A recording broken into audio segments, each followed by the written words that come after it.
When you're on a private jet, what is the actual reality of it? It's a load of that's what it is. First of all, right, 90% of the jets here in Northern Ireland, you cannot stand. I'm short, I'm 5 foot nothing, right? I can't stand taking a piss in the back of the plane. That's not comfortable. A private jet is not cool. I flew from Belfast in the Netherlands to pick up my friend, then to Liverpool to see the Liverpool Ajax game, right? That would cost me.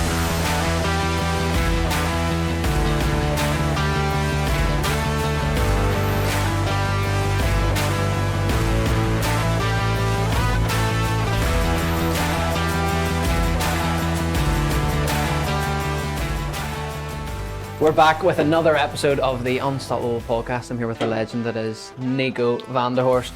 Appreciate the introduction as a legend, but... Great to have you. And I don't think Nico needs an introduction. For those of you who don't know, he's the most followed watch expert in the watch world, is that correct?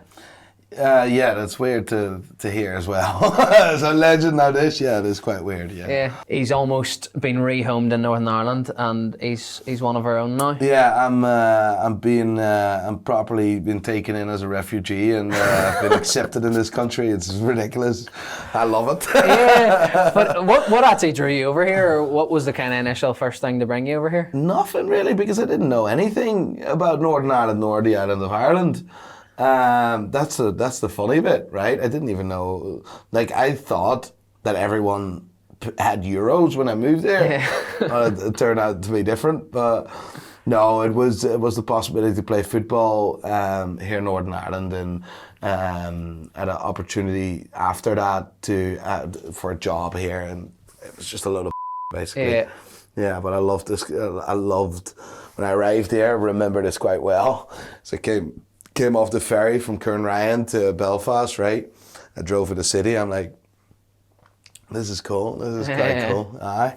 Oh no, it's good. And you started off playing football. You got injured, didn't you? Yeah. I broke my ankle. Yeah, that was quickly over. Yeah, that was. Yeah. But I'm sure, like, and that's the thing. I suppose you kind of take things as an opportunity to do something different. So that's obviously put you down the path that you're not currently on. The thing is, right, so I'm a former pro, played in the Netherlands, got severely injured with my knees, my left knee, reconstruction, and a surgery called 𝐥𝐢𝐸 So I couldn't play at that level. I had the opportunity to go and play in Northern Ireland, and never had problems with my ankle.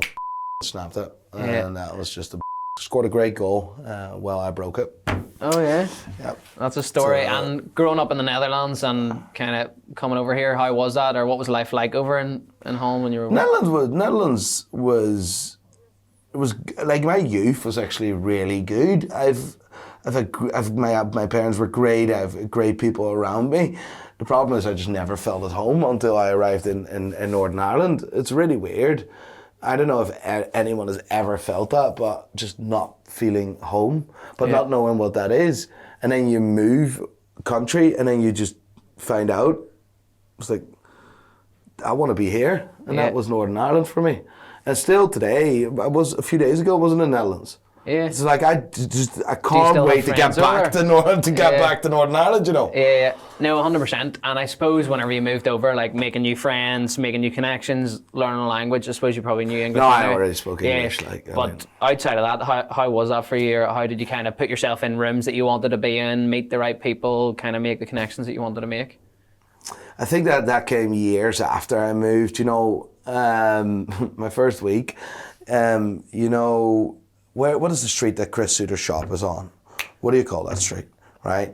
You basically walk from that time Café 𝐥𝐢𝐸 in one straight line to a hotel called Premier Inn. Yeah. Right, that hotel, right? So I stayed at that hotel the first week of me, and I didn't know anyone. I was just walking around. So I put myself in a position that I didn't know anyone, which was fantastic. And then I started to get to know people. That night, my first night in Belfast, I met a very good friend of mine, Andrew Thompson. Andrew, how are you? He's actually a lecturer at Queen's, right? But I was trying to hit on his girlfriend. True story this, right? I was trying to hit on his girlfriend. Then I figured out, she has a boyfriend. And that was Andrew, and we started talking, and it was great crack. Yeah. He's actually English, he's from Brighton. And we just got on. Yeah. We became friends, and the girlfriend at a certain point, they broke up or whatever. But this is years after, right? But and I had nothing to do with that, yeah. But it's just really funny. He's still my friend. Did you find, like, as you kind of became more interesting, i.e., like you started a business, grew a business, your connections kind of changed then over time off the back of that? Like, I lived in Northern Ireland for about 4 or 5 years before. 5 or 6 years before I started my business. Like, I mean, I just had friends and I just played football. I lived in Banbridge. Funny enough, my first house was Eglantine Avenue. Yeah. Right? So it's a very studenty area. Yeah. Right? And we lived above a nursery. And I lived with 3 other Dutch people, which was an absolute disaster. Because I left the country because I'd never felt at home. And then I am around the same people. You see what I mean? And it just didn't work. And I got I met a girl and got my first apartment in Ballymacarrett Road, East Belfast, right? Fantastic. One apartment. Yeah. Lived there for 2 months. And then I subletted it because I got fired from my job and I needed to have money. So I subletted it for double and stayed at Andrew's house, right? So that was quite funny. Right, so I always tried to hustle around things and like that, and I didn't really have connections, never really built connections, and I just had, I met people and they were nice, and never thought about business, you know. Yeah, because I think the first time we met was at a Northern Ireland match, and you were kind of in and around that circle. That's how I kind of came across you before the whole social media thing and all, was through other footballers, a friendly with Niall McGinn, and then got to know you and kind of seen all your stuff. That is quite funny because that is at a later stage, right? Yeah. This is me moving country. People thought I moved country for my business. Yeah, because that's what I thought. No. I lived there already for 4 or 5 years before I even thought about. And what year did you start the business then? 2017. So not long ago then? 2017. I didn't start the business. It was me quitting my job. So basically I worked in Dublin, right? 𝐥𝐢𝐬𝐶.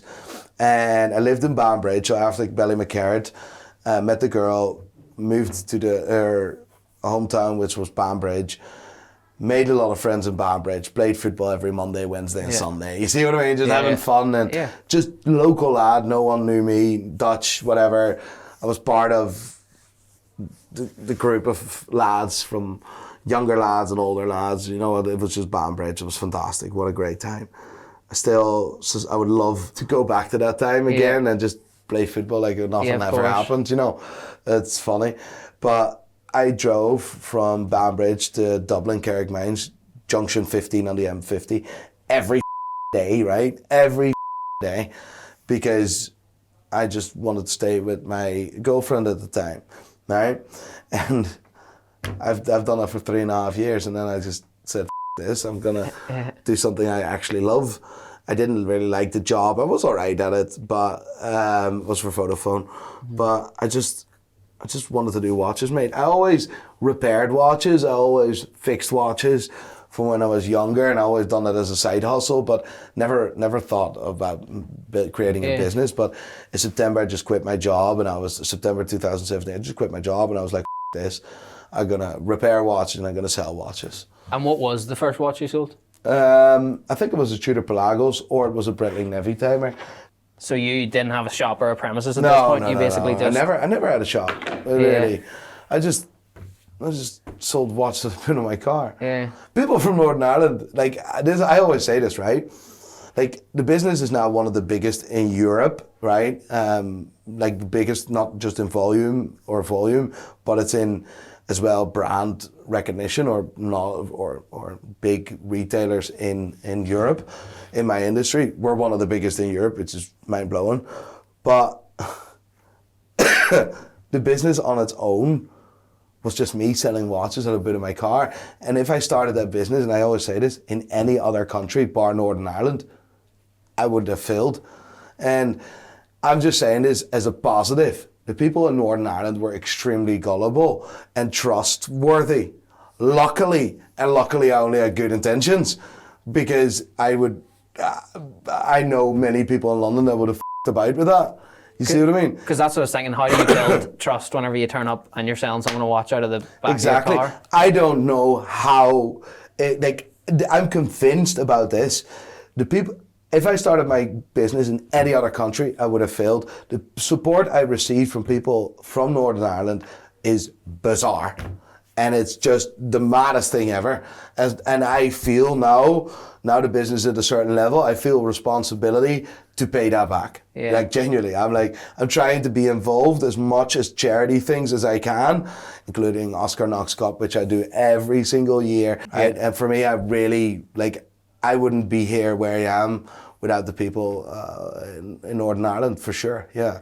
That's a weird one to really realise. Yeah, and it's mad to think, because it shows you what this country's like, and people will trust you. If you're a nice person, they get on with you. They'll say, right, this guy just wants to sell me a watch. The funniest bit, right, is this is my first couple of years in Northern Ireland, right? These guys all hate each other, but love the Forters, right? It's mad. I always said this. People in Northern Ireland hate each other, but we don't love the Forters. You see what I mean? Yeah, and see, I suppose, knowing what you know now, and if you were to zoom back to the 18-year-old Nico, what advice would you give that guy? I would have done a lot of things different, but the end result where I am today, I'm 36 years old. I am extremely grateful for the position that I'm in, right? I'm not gonna lie, it's been an extremely rough road. It's been hell and back several times, but it absolutely every bit of that shaped me it made me who I am today. I wouldn't change a bit of that. I would just say to myself, be more patient. It will come. Hard work will always be rewarded. The moment you add enough value, that's the moment you will receive. But you need to think about add value first. Yeah, because people will see you as this overnight success, and lockdown came out with all these YouTube followers, and which is a fact. It's true, but equally, all the work that you did in the previous 10 years actually led up to this, what you have but today. Like YouTube, we had a lot of luck, Jesus Christ, but luck is sometimes what you need, right? And sometimes luck is no coincidence, and I'm not saying that I'm the know-all do-all, absolutely no chance. I've had luck, and I'm very grateful for that. The thing is, being on top of the game now for a long time and pushing on, that is not luck. That's planning, and that is persistence. That is just mental resilience and building a great team of people around you, because the people here still work in my business, most of them are there from the start, you know. Yeah. And that's the thing. And I suppose whenever we kind of fast forward to recent years, becoming a father, a family and all, how's that been? Life changer, right? There's a good friend of mine that once told me, Nico, you'll never make more money than the moment you become a father. And I was like, what are you talking about? It's a load of And I'm like, I realized that's the case. But money, don't get me wrong, money is not the motivation, it's not the drive, it's not the means to the end, it's a load of right? Money comes and goes, so I'm not really very much interested in that. But legacy, that is something that's very important, right? We add value, which is key. But when my wee boy was born, legacy all of a sudden instead of giving advice, I'd rather set the example. So I started thinking, as I'm like, I need to set the example. I want him to, you see what I mean? It's really weird what a birth of a child does to a man's brain. It's to be honest, but it is amazing at the same time. Yeah, it's that instant switch. It gives you a sense of purpose. It gives you a reason other than just you. Because sometimes when people try to do anything and it's just for themselves, it doesn't really last very long. But then when you've got this other human relying on you, essentially. Oh man, I have another one on the way, which is fantastic, and I can't wait. And then we have our family together, right? And I'm what I do, and listen, I get paid very well for it. I'm very fortunate on that, and I will not deny that. But money is not the most important bit. It's about family. It's about creating the pathways now for the next generation, and that is my main motivation. Yeah, and how do you find, obviously you have to travel a lot for work and things like that, how are you managing that, like with the whole family thing? It's funny, like 75% of the year I travel, and people think it's a jet set lifestyle, but let me tell you one thing, there's nothing less glamorous than sitting on an 11-hour flight. Okay, you sit maybe first class or business class, but there's nothing less glamorous than being absolutely destroyed, not being able to breathe because cabin pressure is different, and you have a blocked nose and you're sitting there while you want to be with your children. People think think it's jet set life is fantastic. Stop looking at Instagram. It's not glamorous at all. I genuinely travel 75% of the year. I've done this year over 85 flights. There's an app where you track that, and I mean, it is very hard. And the funny bit is the first 4 months of his life when I traveled, I was like, this is easy, I can do this. But then I started to doubt myself. I was like, am I actually emotionally connected to this child, or what's the crack here? You see what I mean? And I'm like, I'm not feeling this. And I'm like, I started to doubt myself. Is there something wrong with me? Am I a psychopath, or what's the crack, right? And then I realized, I'm like, oh, that's normal. A lot of people have that. And then whenever, like now, he's just 9 months now, he's nearly 10 months. I'm like, wow, it's really, really hard. I just got back from America there last week. Then I had the Netherlands. Because I missed him so much, I booked my missus and Junior on that flight. I was like, they're coming with me on a business trip. Because I was like, I can't, it's just too hard. Yeah, no, 100%. And I suppose, like, you talked about the drawbacks of travel. People will see the highlights of travel. They see, look, he's in Miami, all sun is shining. That's only enjoyable for 10 minutes, mate. Yeah. The rest, I'm working. Yeah, and also, I suppose, and I'm interested to hear the answer to this question, I'm sure a lot of listeners will be, when you're on a private jet, what is the actual reality of it? It's a load of that's what it is. And I think if you really want to attract people with private jets and acting like, it's a load of you need to have a good look at yourself in the mirror. You're a scumbag. Because first of all, right, you can't take a normal piss in that toilet, right? Depends on the size of the jet, but average jet, 90% of the jets here in Northern Ireland, right, or that land in Northern Ireland, you cannot stand. I'm short, I'm 5 foot nothing, right? I am short. I can't stand taking a piss in the back of a plane. That's not comfortable. It's not cool. A private jet is not cool.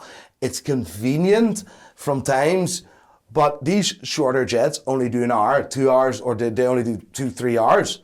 But they need to refuel and wait again. Yeah, and when you're on a private jet, out of interest, you don't have to share this, but how much would someone pay to London average? So I flew my last time, and this was, I mean, this is just born out of insecurities, right? You want to be the Billy Big Balls or whatever, and acting like whatever. I've had that period, right? I can't be like my life goes in period. I can't be arsed. I flew from Belfast in the Netherlands to pick up my friend up, and then to Liverpool to see the Liverpool Ajax game, right?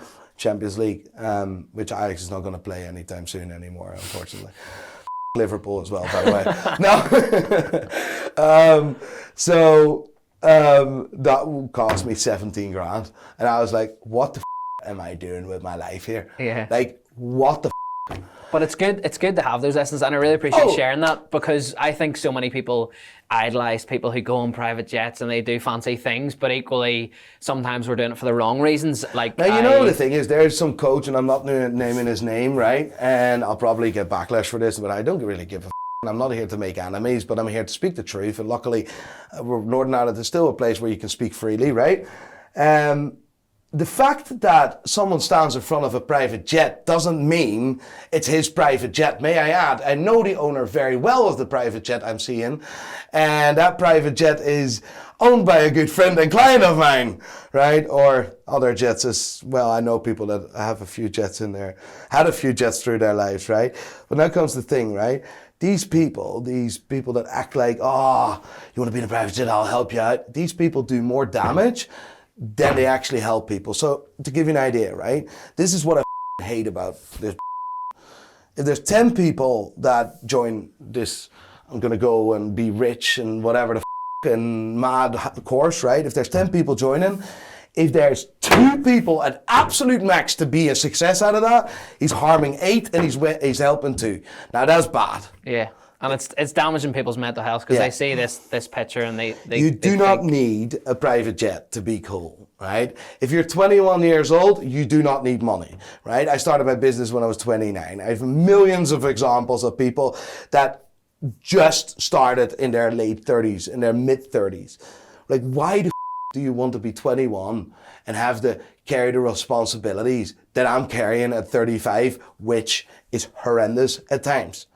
Why do you not want to enjoy your life first from 20 to 30? Business and money and other stupid that comes, right? That comes. If you want that hard enough, 100%. But why do you want to carry this stuff and responsibilities that big CEOs do? But you know what? I've learned that Instagram and social media is one big lie, and I'm quite sad about that. Yeah. But I love the fact that you're sharing that, because I think so many people can take value from this, and I think we spend so much time on social media nowadays, and we're in this position where we're comparing ourselves to others all the time, and we think, right, how can I get myself to this place where I drive this jet? And so many people reading and listening to this podcast will think that and want to do that, but the reality is, what it's at sea, it's not what it's all cracked up to be. No, the funny bit is that you introduce me as a legend or whatever as this guy, but on the other hand, on the reality hand, I'm a 36-year-old male that is not living a very healthy lifestyle, that is overweight and smokes and does whatever,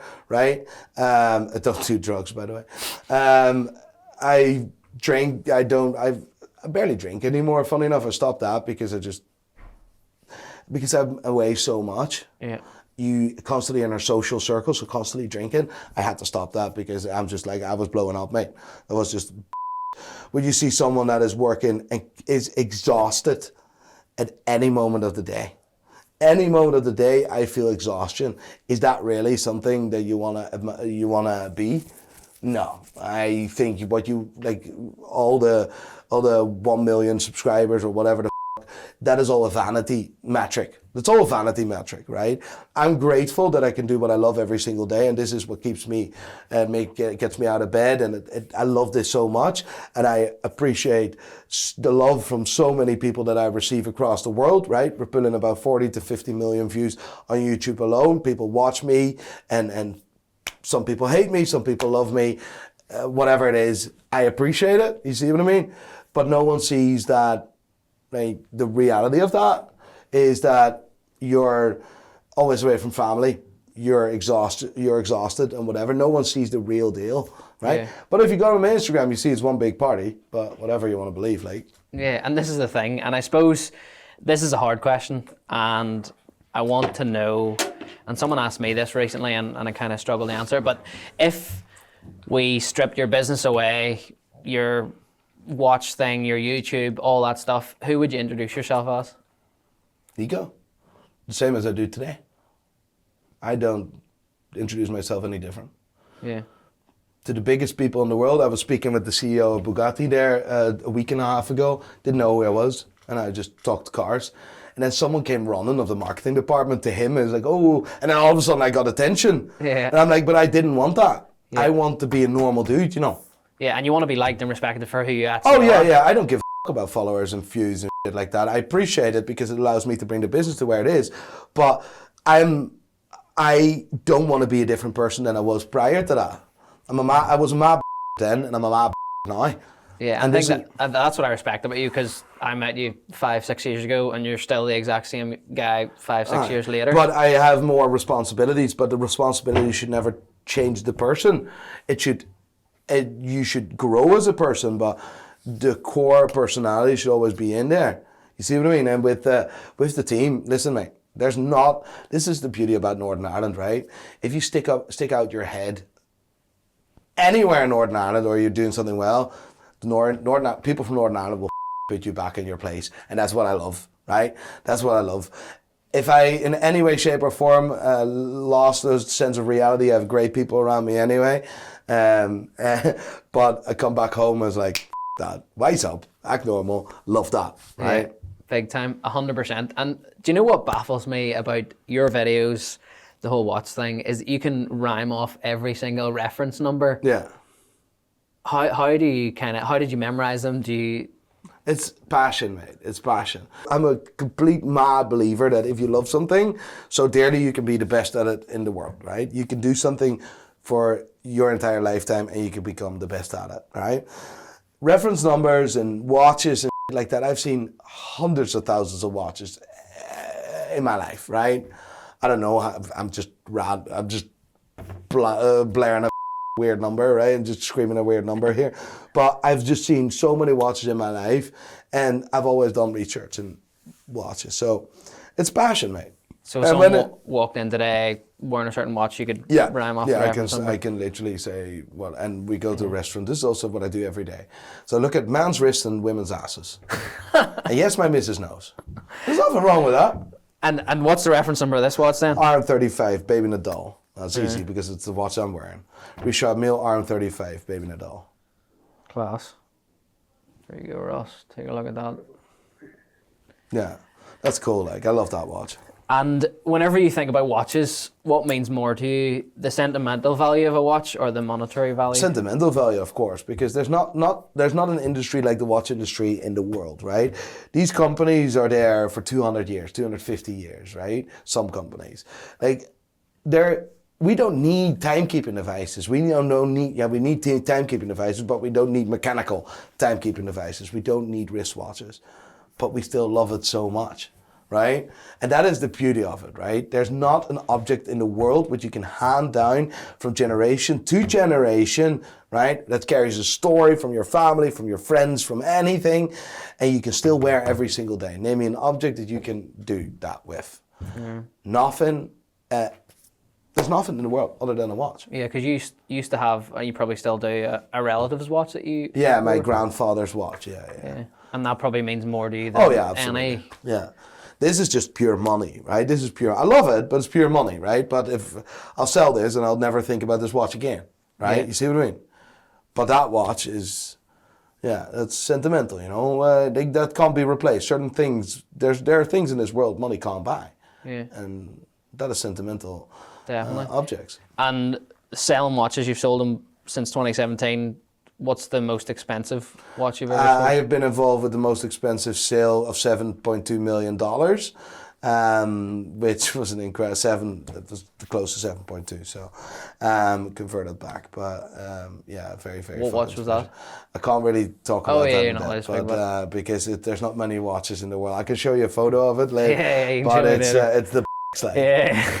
And what would you say to someone who's listening to this, they follow your stuff and they're contemplating buying a watch from you, but they've never bought a watch before? What would you say to that person? What should they look for, pride and opinion, and what should they do? Like, I always think that knowledge is power, right? And if you want to buy a watch, try to attach a special memory to it, an achievement. You're graduating from uni, or you stayed alive for 25 years, whatever, right? And attach that memory to that achievement. And this is how you build a watch collection, right? And therefore, these things become accolades, right? Oh, this is cool. I bought that there. Like, there's a watch I wore at very special occasions, including the birth of my son. Like, I mean, that watch, my son will see that watch, unless I go absolutely bankrupt, but whatever, right? My son will see that watch when he's older, right? Because I'm holding him and wearing that watch. It's very visible. Like, I mean, that's special memories, you know? And what would I say is, like, don't go out of your way to buy a watch. First do research and try to understand why people enjoy watches. This is the thing, right? People sometimes think, why would mechanical watches be popular and the Apple Watch is damaging the... Apple Watch done the best thing for the industry that it could have done, right? Apple Watches created more wrists than any other watch brand in the world, right? It allowed people to get used to something on their wrist. And the next step was, after an Apple Watch, I want a new strap. I want a different strap. Then the next step is getting a fashion watch or getting a half-decent watch. Then the next step is buying a luxury watch. Yeah, and when you think about these fashion watches and these luxury watches, and this might be against everything you believe in, but do you think they will ever bring one out that tracks your steps? No. No, because, and it's fine, there's nothing wrong with that. I don't, part of luxury means very hard to obtain, or it means it is a luxury, right? And for me, I don't wear a watch to tell the time. I wear a watch to have a feeling, or to make me feel better, and it's got nothing to do with money. It's got to do with the story attached to a watch. But a fashion watch that is mass produced can never tell me anything other than the time, which I'm not interested in. Yeah. This watch is set on time, but this watch just makes my balls grow bigger. You see what I mean? It makes me feel better. Yeah. It sounds stupid, but it is what it is. Yeah, 100%. And do you feel like you or anyone else in the watch world judges someone on the watch that they're currently wearing? Every person does that. Every person does that. And what are they looking for? Is it like, this person's successful, this person is into watches. What are you actually looking No, at? I mean, it is, listen, I'm not condoning this, but this is the reality, right? I'm here to say this is black and this is white, right? I'm not saying this is good. But yes, if you walk into a meeting with a Rolex, this meeting will go different than when you walk in with an Apple Watch. It is different. If the other side of the table knows what that actually is, yes, people look different to you. It is a fact. I'm not saying that it is good or bad. You just cannot deny the fact that that is the case.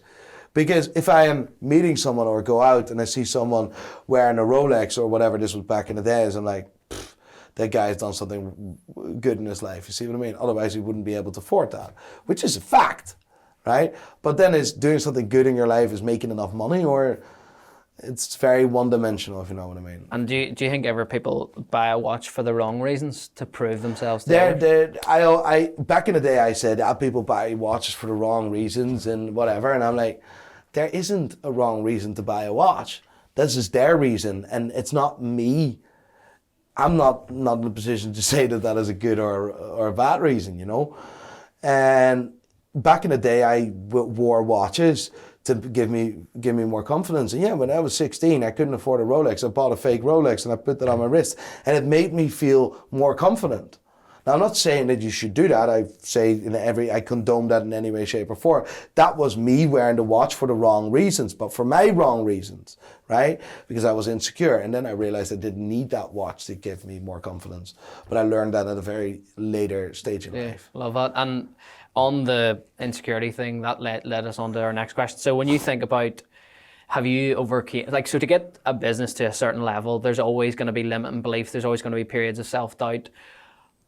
Are there any particular limiting beliefs that stand out that you've been able to overcome to get you to where you are today and how you currently feel? Yeah, of course. I mean, you do not get to where you are now without any battles, without any wounds, or without any challenges. I mean, I always say I've started this business, but I didn't build it. We've built this together, you see. And this is the big difference with how I approach business. We do everything here together, and every decision that we make that is vital for the future of our business, we pull this together with the whole team. I was the one that started the business, but we've built this. So with a great team of people. And for me, that also means that the pain sometimes can be shared, right? And yes, there were moments in COVID and the decision to go on YouTube. Well, I didn't want to be on YouTube. I didn't want to be on YouTube, period, right? And still today, I find it difficult to go on YouTube, to do videos and stuff. I find it sometimes mentally draining. Yesterday, I couldn't film for the whole day because I was mentally not there. Yeah. And I still have that after 2.5 years. It's weird. But the key here is that you don't get to where you are without any battles and without any losses. You lose more than you win, but what is the definition of win and what is the definition of losing? You see what I mean? That's different. And when you talk about failure, losing, how do you come back from that? You just do not give up. This is as well what happens in the world, right? So I'm just using YouTube now as an example because it's an easy bridge to do, right? So people think, I'm gonna go on YouTube, I'm gonna make it because people find me interesting, and I'm like, what? First of all, why do people think you're in? The fact that you think that your life is interesting blows my mind, right? Because what is interesting for you doesn't mean it's interesting for someone else, right? It's really important to understand, right? So people start a YouTube channel, and after 4 videos or after a podcast with 4 episodes, there's 300 views, 200 views, which is nothing wrong with, or there's 10 views, or there's no views. And they stop because it doesn't work. And this is the constant thing I see in business and on YouTube. You're just using YouTube as an example. After 4 videos, it doesn't work. It doesn't work. YouTube doesn't like me. It doesn't get in the algorithm. It's got nothing to do with YouTube, mate. It's got to do with the fact if you want to play a platform or play a game, you need to understand the rules first. Same as with business, right? You will get adversity. You will get slapped in the face. You will get over. You will get robbed. You will get people that hate you. It is a fact. Deal with it, man up, move on. What is your mission? That's where you need to go for. Nothing else. And listen, that mission needs to be uninterrupted. That it's just, no matter what happens, That mission is number one. If you want to be successful on YouTube or want to be successful in business, yeah, it happens, mate. It. Oh, I lost 10,000 pounds. Money comes and goes. It is what it is. Deal with it, right? This is the big thing what I see with the current generation. There's no resilience. And after 4 videos or 2 videos or 3 videos and there's no views or there's no things, it'll just stop it. Yeah, it doesn't work, whatever. I'm not putting time in it. Yeah, exactly. And this is why, you see what I mean? Big time, putting the hours in. This is quite funny, right? Maybe I'm talking too much, but whatever. No, keep it going. Athletes, this is why athletes will always be good entrepreneurs. It's because they know that if you're good at sports, if you're good at not just sports in particular, but if you're able to switch off your mind and just push through pain, that's entrepreneurship. Yeah, and I think that's what the gym taught me, and I was able to apply that. So whenever I started in the fitness industry and started training and all those things, the gym and training and working out or being an athlete can teach you discipline for a start. Discipline is everything. Because you're disciplined, you show up, you do the necessary stuff. It teaches you that failure's okay, because whenever you're in the gym and you fail, you're actually chasing failure some of the time, and you want to be okay with that and being able to bounce back from that. And also, it gave me structure and routine, because I knew that I had to plan out my day to a point that I could fit in a gym session at the time around a uni schedule, a full-time job, and a part-time kind of side project, which was the personal training at the time. So it shows you that, like you say, they can then directly correlate with what you're then trying to achieve in business as well. You see what I mean? It's all about discipline. It's all about pushing through pain zones, which is the equivalent of entrepreneurs. Big time. Nico, I've heard you talk about having ADHD before and being diagnosed with that. How does that affect you on a day-to-day basis? It's a superpower above anything else, and I've always used it as an excuse when I was young, until I realized it's actually a superpower, whatever it is. Yeah. Right? It gave me the creativity. It gave me the mentality, the fact that I can push through things, the fact that I am over passionate. I'm hyper focused from time to time. Most of the time I'm distracted, to be honest, but whatever, right? It's me. I was diagnosed at a very young age. I was 4 or 5 years old and went through the whole rigmarole of psychiatrist or child psychiatrist. And there was a book written by a doctor called Dr. 𝐥𝐢𝐳, whatever. And there's a big part about research, because ADHD in the Netherlands was it was an American thing, right? So they wrote a book about behaviors and shit like that. I did find it difficult as a child. I don't remember much, but I do remember constantly moving school, and I didn't understand why. Today, I think it didn't leave anything bad now, but like I drove with Junior, with my boy and my missus in the car in the Netherlands, and I just went through my old neighborhood, right, to show them. Not that Junior knows, he's 10 months, but whatever, right? It's funny, right?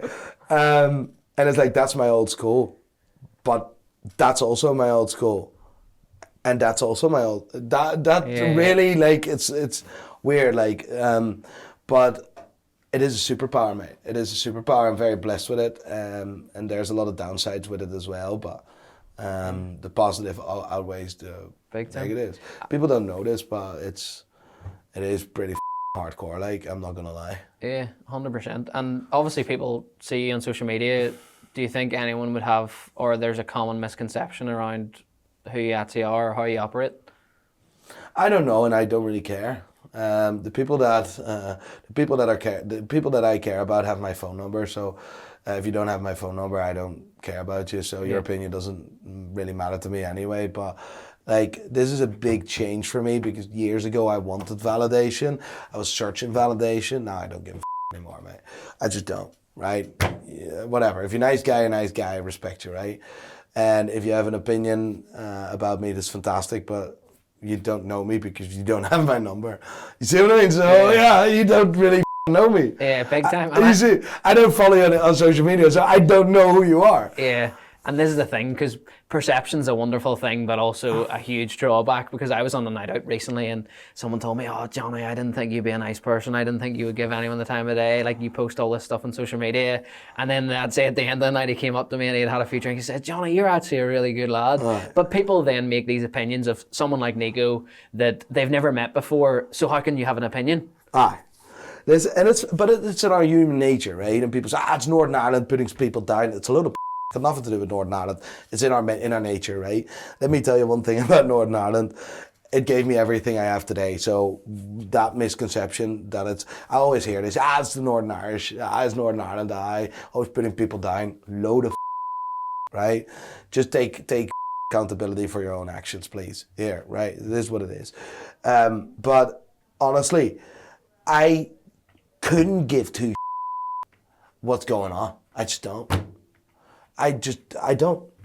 Sometimes when I'm vulnerable, I go and read Reddits, right? And there's people talking bad about me, and I just do that. And it does hurt, but I do that on purpose to try to strengthen me for next time, right? Where people talk about you or whatever, or just talk lies and like whatever. Yeah, and but I do read it because it's like a self-torture that makes you strong. It works for me, I think. Yeah. Maybe I'm completely wrong, I don't know, but I'm in the process of understanding how to use that as a weapon. Yeah, and even flipping that as well on its head and actually understanding where the person that needs to dedicate their time to actually slobber about someone else is in their life and how they're actually currently feeling. To be fair, I've slagged enough people off in my life as well. So, like, you see, like, what comes around goes around, you know. So be very realistic about that. But like, ADHD, to go back to that, parents are worried that their kids have ADHD and it's bad, and so like, it's not bad. It is. My parents fought for me my entire life. Okay, I've been kicked out of every school possible because I was hyperactive or I wasn't able to be in control because I was just bored, mate. I was just bored, right? This is the thing, right? I was just bored. You need to make sure that your child is not bored. It's all and they're actually following their passion, because that's going to make their life a lot easier. Like, there's not the most passionate people in the world, for sure, people with ADHD. They're nuts. I love it. There's a lot of positive out of that. And there's this negative cliche on this, and I'm like, off. Yeah. Like, I mean, it is harder for that. That is the most resilient. If you see a successful person with ADHD, that's the strongest man in the world, for sure. Right? 100%. And I suppose on business, we're sitting in your lovely offices, your studio here. I've been around the office. It's amazing, and you've built something special. Has there ever been a challenging time in business since 2017? Or has it all been a challenge? Yeah, there's a beer in the woods. Oh, mate, it's every year it's a challenge. Every month is a challenge. And still today we're challenging. We need to pay this office and that. We have two offices here in Belfast. Like, it's not easy, mate. Like, this business is self-funded. We don't have investors. I'm the sole shareholder. I have a great team. I'm like, it is always a challenge. And damn right it should be, because it keeps you on your toes. I was actually speaking with Stephen about this. Stephen is I'm managing director, right? And I was like, Stephen, he's like, Nico, when do we ever have a smooth moment? Because I would really love that. The fact is, if it's smooth, we're not growing, right? We're not growing as a business, as a person. Look at yourself 3 years ago and look at yourself now. See where you are. If this was smooth sailing, you wouldn't be where you are today. We wouldn't be where you are today. Yeah. I wouldn't be where I am today if it was all smooth sailing.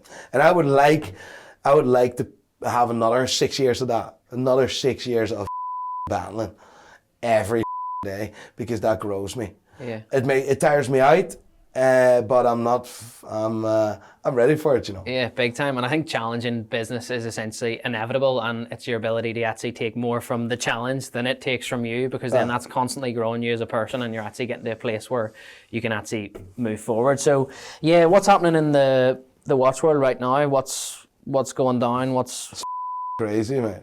Rolex buying one of the biggest retailers in the world. It's going to change our landscape. It's hopefully taking away dealerships in Northern Ireland as well by local dealers.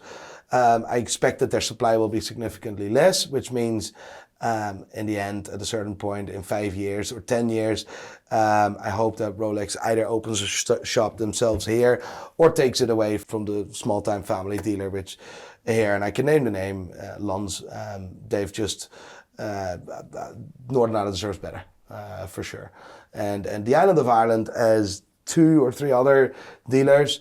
And it's really interesting to see Rolex taking control over their own sales channels. And the reason for this is bad customer service, bad brand representation.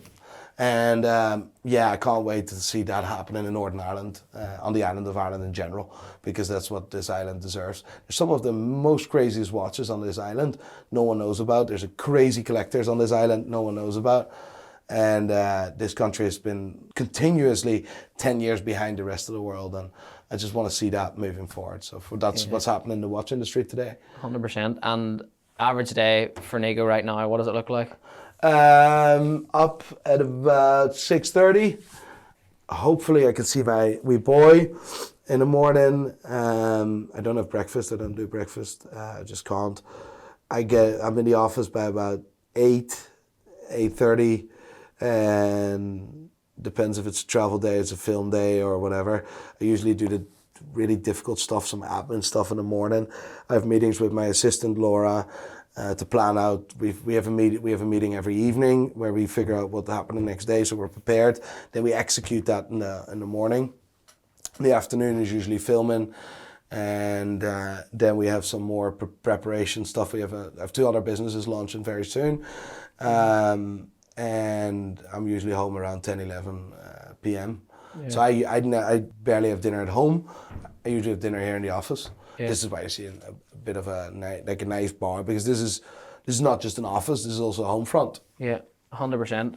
And health and fitness related podcast, obviously loads of people listening will be. Yeah, you chose the wrong person to be on there.